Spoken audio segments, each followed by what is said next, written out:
The emergency family meeting was called for Sunday, March 12th at 2 p.m. sharp. I knew what it meant when Dad used his serious business voice on the phone. Someone needed money, and I was about to become the solution to a problem I hadn't created. I pulled into my parents' driveway at exactly 2 p.m., noting the 3 other cars already there. Jake's red pickup truck with the lifted suspension he'd insisted he needed for his construction job. Melissa's white BMW that still had temporary tags from the dealership. My sister Lauren's minivan, which probably meant she'd brought her kids to add emotional pressure to whatever financial crisis was unfolding. Inside, I found Jake and his fiancée Melissa sitting on the couch looking like they'd been crying for hours. Mom was pacing behind them, wringing her hands in that way she'd perfected during my childhood whenever money stress invaded our house. Dad sat in his recliner with that expression he wore when delivering verdicts rather than having discussions. Lauren occupied the love seat with 4-year-old Emma on her lap and 6-year-old Tyler playing quietly on the floor with his tablet. The coffee table was covered with wedding planning materials, vendor contracts, payment schedules, venue agreements, and a yellow legal pad filled with Dad's neat columns of numbers. I recognized the setup from previous family financial crises. When Lauren needed help with her mortgage, when my other brother Marcus got laid off, when Mom's medical bills exceeded their insurance coverage. "Sit down, Alex," Dad commanded without looking up from his calculations. I took the chair across from Jake, noting how my brother couldn't meet my eyes. At 26, Jake had always been the golden child, star athlete in high school, homecoming king, the son who'd married his high school sweetheart and given our parents the perfect future daughter-in-law. Where I was cautious with money, Jake was generous. Where I planned for the future, Jake lived fully in the present. Where I stayed single and focused on building financial security, Jake had found love and was building the life our parents had always dreamed of for their children. "There's been a situation with the wedding," Dad began, consulting his notes with the gravity of a bank loan officer. "The venue requires full payment by tomorrow morning, and we're currently short $15,000. "Short?" I asked, already knowing I wouldn't like the answer. "How much has already been paid?" "That's not the relevant question here," Mom interjected quickly, her voice tight with the strain of maintaining composure. "What matters is family helping family in a crisis situation." I looked directly at Jake, waiting for an explanation. "What happened to the money you'd saved for the wedding?" Jake shifted uncomfortably, his hands clasped tightly in his lap. "We had some unexpected expenses come up. The down payment on the house was higher than we'd originally planned, and then Melissa's car needed major transmission work, and the wedding costs kept climbing beyond what we'd budgeted for." "They're young people trying to build a life together," Dad interrupted, his tone suggesting that my question was inappropriate. "They're making responsible investments in their future. You're 31 years old and single with no dependents, no mortgage, no real financial obligations. Your money can sit in a savings account indefinitely. Their wedding can't wait." The logic was brutally familiar. Throughout my 20s, I'd become the family emergency fund precisely because my lifestyle was deemed less important than my married siblings' immediate needs. When Lauren's adjustable rate mortgage had reset 3 years ago, I'd contributed $3,000 to help her avoid foreclosure, money that was never repaid despite her promises. When Marcus got laid off from his sales job, I'd covered his car payments for 6 months while he figured out his next move. When Mom needed dental work that insurance wouldn't cover, I'd paid for the procedures without hesitation. Each time, the family narrative was the same. Alex has money because Alex doesn't have a real life. Alex can afford to help because Alex chooses to live below his means. Alex should want to help because Alex doesn't have the same pressing responsibilities as everyone else. $15,000 is a substantial amount of money, I said carefully, using the same measured tone I'd learned in my corporate job. "That's not pocket change for anyone. It's not like you'll never see it again," Melissa spoke up for the first time, her voice still thick from crying. "We absolutely intend to pay you back once we're settled in our careers and get caught up on everything."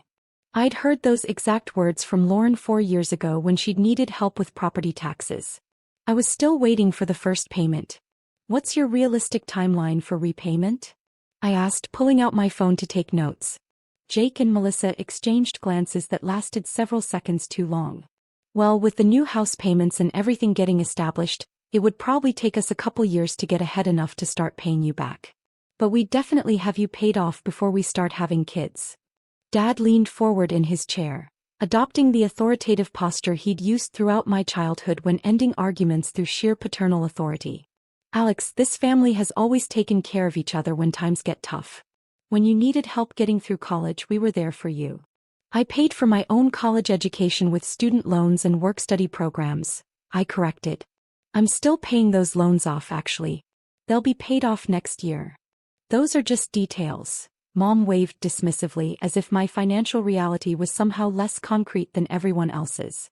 The important point is that we support each other through difficult times. Jake's wedding is next Saturday. 200 guests have already received invitations and made travel plans. Some of Melissa's family is flying in from 3 different states. The deposits we've already paid are completely non-refundable. Without this $15,000, everything falls apart. I looked around the room at my family's expectant faces, each person clearly convinced that my agreement was inevitable. Jake, the beloved son whose happiness had always been everyone's top priority. Melissa, who'd already been accepted as the ideal daughter-in-law despite having known her for less than 2 years. My parents, who had somehow decided that my financial stability existed primarily as a resource to be allocated for other people's emergencies. Lauren, who'd never questioned the family's assumption that her mortgage crisis was my responsibility to solve. Even the children seemed to understand the gravity of the situation. Emma sat quietly on Lauren's lap, and Tyler had abandoned his tablet to listen to the adult conversation with the intense focus that children reserve for moments when they sense their security might be threatened. I need some time to think about this, I said finally. Think about what? Dad's voice rose with genuine incredulity. Your brother's wedding is in exactly 6 days. What could you possibly need to think about? Whether I have $15,000 that I can afford to part with. Of course you do, Mom said with complete certainty. You live in that tiny 1-bedroom apartment, you drive a car that's 8 years old, you never take expensive vacations, you don't go out to fancy restaurants. What else could you possibly be saving money for? Maybe a house of my own someday. Maybe my own wedding when I find the right person. Maybe my retirement. Maybe an emergency fund for actual emergencies. The room went completely silent. The idea that I might have personal financial goals beyond funding their crises clearly hadn't occurred to any of them. You're being incredibly selfish, Melissa said quietly, tears starting to flow again. This is supposed to be the most important day of my entire life. And it's your responsibility to pay for it, I replied as gently as I could manage. Not mine. Jake finally looked directly at me, his eyes red with frustration and desperation. Alex, please. I'm literally begging you here. I'll do absolutely anything to pay you back. I'll work double shifts every weekend, I'll sell my truck if I have to, I'll take a second job. If you're genuinely willing to do all of those things, why not postpone the wedding for 6 months and save the money yourselves? Because everything's already been planned.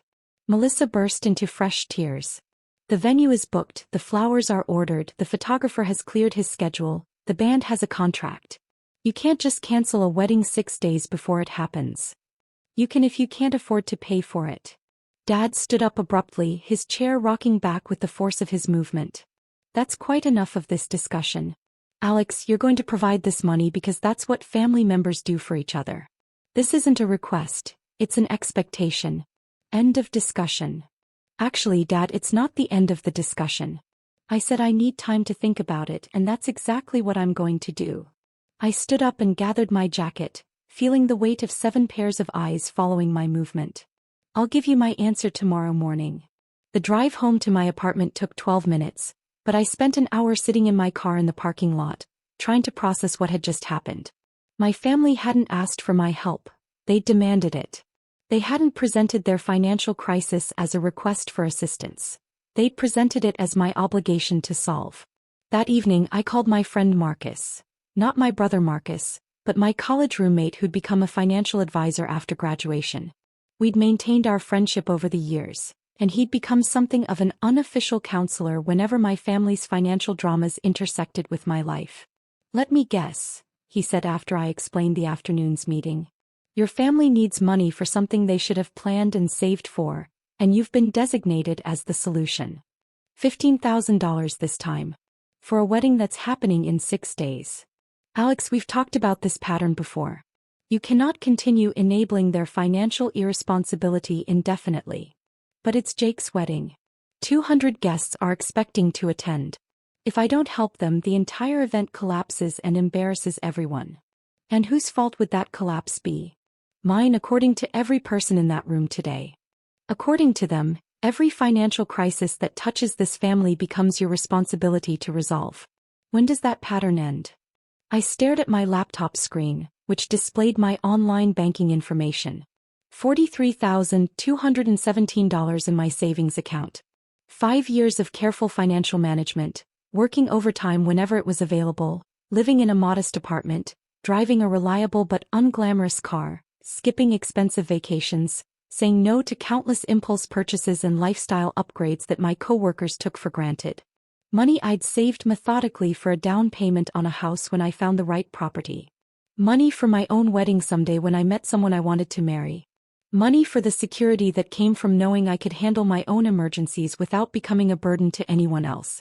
Marcus, what would actually happen if I just didn't give them the money? The same thing that happens when anyone can't afford something they want. They would find alternatives or postpone their plans or go without. But the wedding venue, the deposits, could be renegotiated or written off as a loss, or transferred to a future date.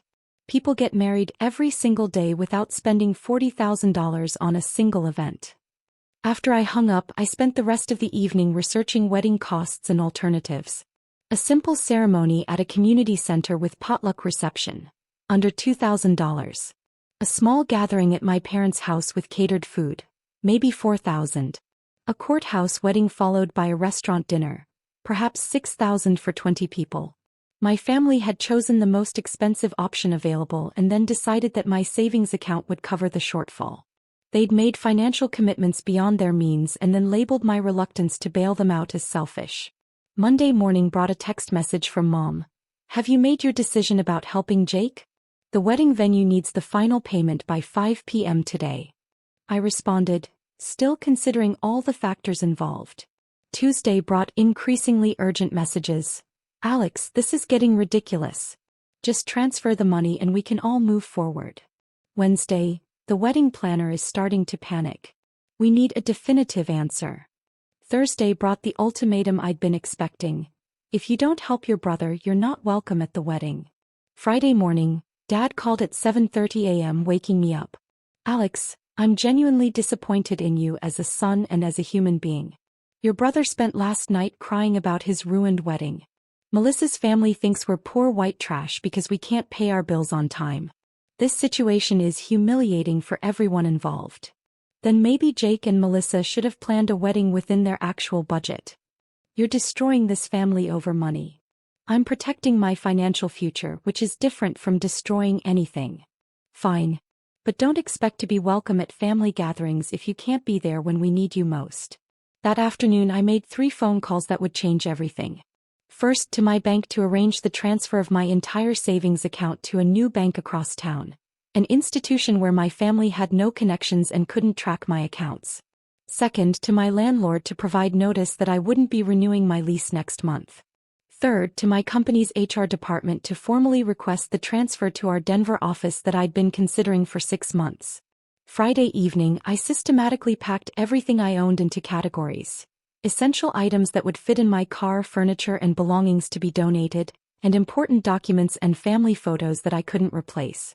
My entire adult life fit into surprisingly few boxes. I spent Friday night writing letters, something I hadn't done since childhood. One for each family member explaining my decision and my reasoning.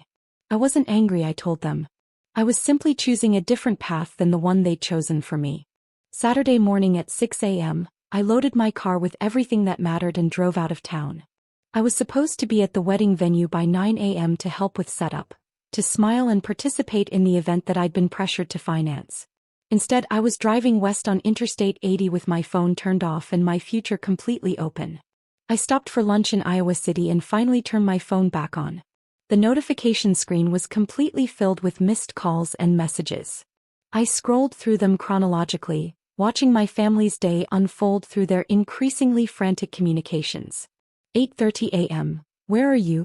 Wedding setup starts in 30 minutes and we need all hands on deck. Mom. 9:15 a.m. Alex, answer your phone right now. This isn't funny. Dad. 10:45 a.m. The caterer just arrived but the venue manager says they haven't received final payment yet. Where are you with that money? Jake. 11:30 a.m. Alex, call me immediately. The wedding is in 3 hours and nothing is paid for. Mom. 12:15 p.m. Guests are starting to arrive and the venue doors are still locked. Where is the $15,000? Melissa. 1 p.m. 200 people are standing in the parking lot in formal wear. You have completely ruined everything. Dad. 1:45 p.m. I hope you're happy with yourself. My wedding is officially cancelled and it's entirely your fault. Melissa. 2:30 p.m. You're dead to this family. Don't ever contact us again. Jake. I pulled into a truck stop outside of Des Moines and listened to the voicemails while eating a sandwich in my car.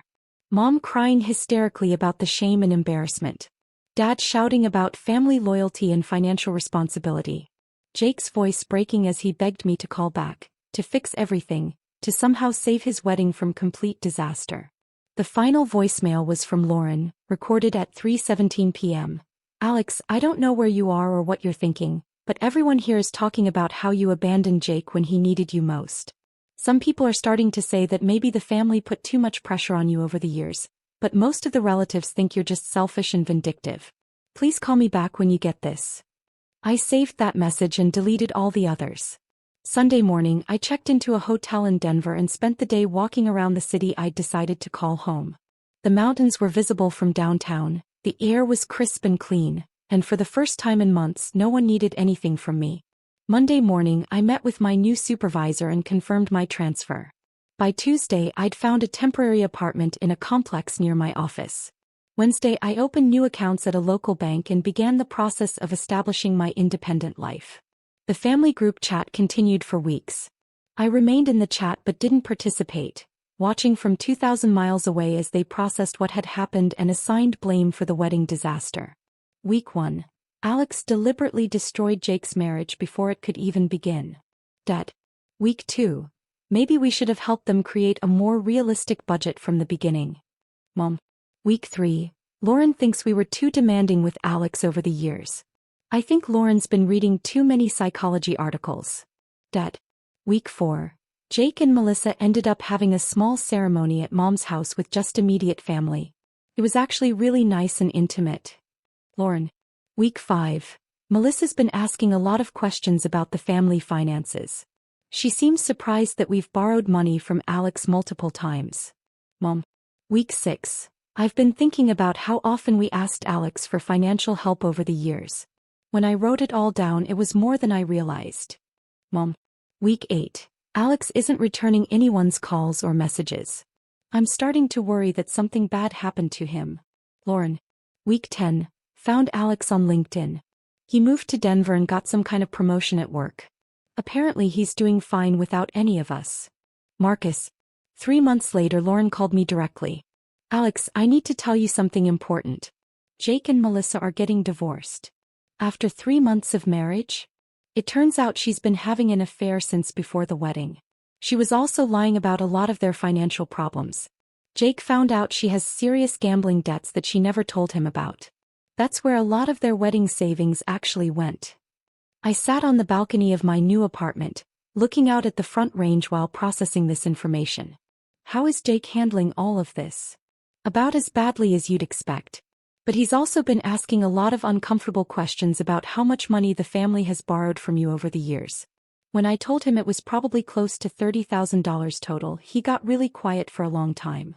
And how is everyone else dealing with the situation?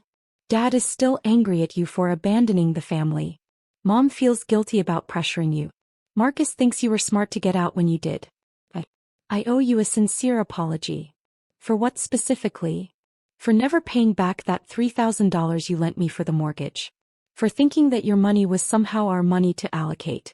For not standing up for you when they demanded you pay for Jake's wedding. For treating your financial stability as a resource that existed primarily for our benefit. 2 weeks later, I received an envelope in my new mailbox. Inside was a check for $3,000 from Lauren, along with a handwritten note. I should have paid this back years ago with interest. I'm sorry it took losing you for me to understand how unfairly we treated you. I hope someday you'll forgive us. A month after that, my phone rang with Jake's number. Alex, I need to talk to you about everything that happened. Would it be possible for me to fly to Denver so we can have this conversation in person?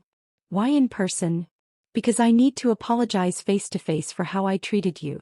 And because I want to understand how you could see that Melissa was wrong for me when everyone else thought she was perfect for our family. I didn't know anything about her character. I just knew that starting a marriage by going into debt for a wedding was creating an unstable foundation. Will you see me if I come out there? I'll pay for my own flight and hotel. I've got a steady job now working construction full-time. I'm learning how to live within my actual means. Jake visited the following weekend. We sat in my apartment while he explained how the cancelled wedding had actually saved him from a disastrous marriage to someone who'd been systematically lying about fundamental aspects of their relationship. She'd borrowed money from 3 different credit cards to pay for wedding expenses, then told me we needed you to cover the venue because her car needed expensive repairs. None of that was true. She was using the wedding as cover for gambling debts. I'm sorry you had to go through that discovery process. I'm not sorry it happened. If you had given us that $15,000, I'd be married to someone who was actively stealing from me, and we'd probably be filing for bankruptcy within a year. He looked around my apartment, significantly nicer than my old place, with a view of the mountains and enough space for the life I was building on my own terms. Alex, you weren't just protecting your own financial future. You were protecting me from making the biggest mistake of my life. I was too blinded by what I thought was love to see what was really happening. He pulled an envelope from his jacket pocket. I know this isn't anywhere close to $15,000, but I want to start paying back what our family owes you. Inside was a check for $800. More money than I'd expected. Jake, you don't have to do this. Yes, I absolutely do. Not because anyone is forcing me to, but because it's the right thing to do. I'm going to pay you back every dollar the family borrowed from you over the years, even if it takes me 10 years to do it. 6 months later, Marcus, my brother, not my friend, called with his own confession. Alex, I've been talking to Jake about what happened with the wedding and everything that led up to it. I never really thought about how much money we'd borrowed from you over the years until Jake started adding it up. I want to start paying you back for those car payments you covered. You don't have to do that, Marcus. Yeah, I actually do. I've got kids now and I want them to understand that borrowing money comes with the obligation to pay it back. You covered my car payments for 6 months when I got laid off. That was $6,000. I should have been making payments to you all along instead of just moving on with my life like the debt didn't exist. One by one, my family members began reaching out. Not all with apologies. Dad remained convinced that I'd overreacted, but most with new understanding of how their financial emergencies had systematically become my responsibility by default. Mom called me on my 32nd birthday. Alex, I miss talking to you. I know you're probably still angry about everything that happened, but I want you to know that I've been thinking about our family dynamics very differently. You were absolutely right to protect your savings and your future. We were wrong to expect you to sacrifice your financial security for our immediate wants and needs. I'm not angry, Mom. I'm just living my own life according to my own priorities now. Would you consider coming home for Christmas? We'll pay for your travel expenses, and I promise that no one will ask you for money or bring up any financial problems while you're here. I visited that Christmas, and for the first time in my adult life, I was treated as a guest in my own family rather than a resource to be managed. No one mentioned money problems in my presence. No one asked for loans or financial advice. Jake and Lauren had coordinated to give me a gift, a framed photo of our grandparents' 50th anniversary with a note that said, "Thank you for teaching us the difference between helping family and enabling poor decisions." The wedding that never happened had taught my family lessons that a successful wedding never could have provided. They learned to budget realistically, to save for their goals, to live within their means, and to respect other people's financial boundaries as legitimate and necessary. Jake, now engaged to a kindergarten teacher he could actually afford to marry, sent me regular payments throughout his second year in Denver. In December, he mailed me a final check with a note that said, "Paid in full with interest. Thank you for loving me enough to let me fail and learn from my mistakes." A year and a half after I'd disappeared with my savings, I received a wedding invitation in the mail. Jake and Sarah were getting married in my parents' backyard with a reception at the local community center. Simple, affordable, and focused on what really matters, the invitation said. We hope you can be there to celebrate with us. I flew home for that wedding, which cost less than $3,000 and felt more genuine than any event I'd ever attended. Jake pulled me aside during the reception to thank me again for refusing to enable his first disastrous engagement. Sarah and I saved for this wedding ourselves, he said proudly. We paid for everything in cash and we're starting our marriage completely debt-free. I never would have learned to do that if you'd rescued me from my own poor decisions. Sometimes the kindest thing you can do for someone is refuse to rescue them from the consequences of their own choices. Sometimes teaching people to value money means removing your money from the equation entirely. My savings account, rebuilt and growing in Denver, represented more than financial security. It represented the hard-learned lesson that my future mattered as much as anyone else's present, and that saying no to other people's emergencies meant saying yes to my own life and goals. The wedding that didn't happen became the foundation for relationships that finally did work, built on mutual respect, genuine reciprocity, and the understanding that love doesn't come with unlimited financial obligations. As I sat in my Denver apartment 2 years later, looking at my growing investment portfolio and planning for the house I'd finally be able to buy, I realized that disappearing with my savings hadn't just protected my money. It had forced my entire family to grow up financially and emotionally in ways that my continued enabling never could have accomplished. Sometimes the most loving thing you can do is remove yourself from a situation that prevents other people from learning essential life skills. Sometimes the wedding that doesn't happen saves everyone involved from years of financial and emotional dysfunction. The crisis I'd created by protecting my boundaries had become the foundation for the healthy family relationships I'd always wanted but never thought possible.